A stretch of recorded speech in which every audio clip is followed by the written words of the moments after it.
भ्रष्टाचार और घटिया निर्माण की एक तस्वीर दिखाते हैं। दंतेवाड़ा से खबर है, जहां पहली बारिश में ही सिंचाई नहर टूट गई। 54 लाख की नहर पहली बारिश में बह गई। ग्रामीणों ने घटिया निर्माण का आरोप लगाया है और गुणवत्ता जांच की मांग भी ग्रामीणों की तरफ से उठाई गई है। देखिए, आपको तस्वीर दिखा रहे हैं दंतेवाड़ा की उस सिंचाई नहर की, जो पहली बारिश में ही टूट गई। और निर्माण इतना खराब है कि जो लोग उस पर चढ़े हुए हैं, पैर से अगर जरा सा भी ठोकर लग रही है तो वो पूरी जो नहर है वो उखड़ जा रही है, वो टूट जा रही है। पहली बारिश में नहर का ये हाल है। मतलब घटिया निर्माण किया गया, सस्ता निर्माण किया गया और भ्रष्टाचार की भी यहां पर पोल खुलती नजर आ रही है।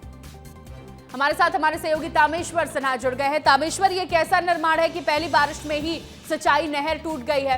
किसी से इससे जुड़ा सवाल किया गया है क्या?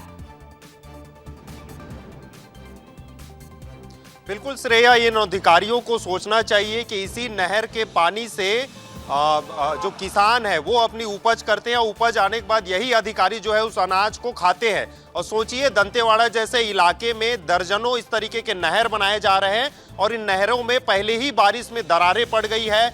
कई नहर जो है बह गए हैं। ये जो कंक्रीट के नहर थे, ये जो है दरअसल सिंचाई के लिए बनाए गए थे, किसानों के खेतों तक पानी जा सके और किसान जो है अच्छी उपज पैदावार ले सके। लेकिन पहली ही बारिश में ये नहर टूट गए हैं, जगह जगह दरारें आ गई है। अधिकारी ये दलील दे रहे हैं कि हम इसमें जांच करेंगे।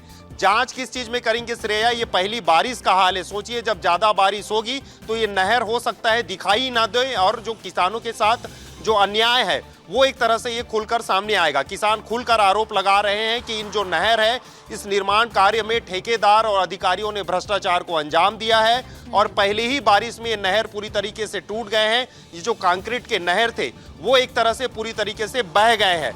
दंतेवाड़ा क्योंकि नक्सल प्रभावित क्षेत्र है, विकास पहुंचाना था, किसानों को पानी देना था और इन जगहों में जब नक्सलवाद समाप्त होने के बाद विकास कार्य की बारी आई तो ये अधिकारी और ठेकेदारों ने इन निर्माण कार्यों में खुलकर जो है भ्रष्टाचार करने लगे हैं। उसका ये जीता जागता उदाहरण जो है दंतेवाड़ा का ये पहुंचाने का मतलब ये नहीं है कि आप घटिया निर्माण करें और अपना पल्ला झाड़े। फिलहाल इस पर जांच और कार्रवाई होना बेहद जरूरी है। बहुत शुक्रिया जुड़ने के लिए।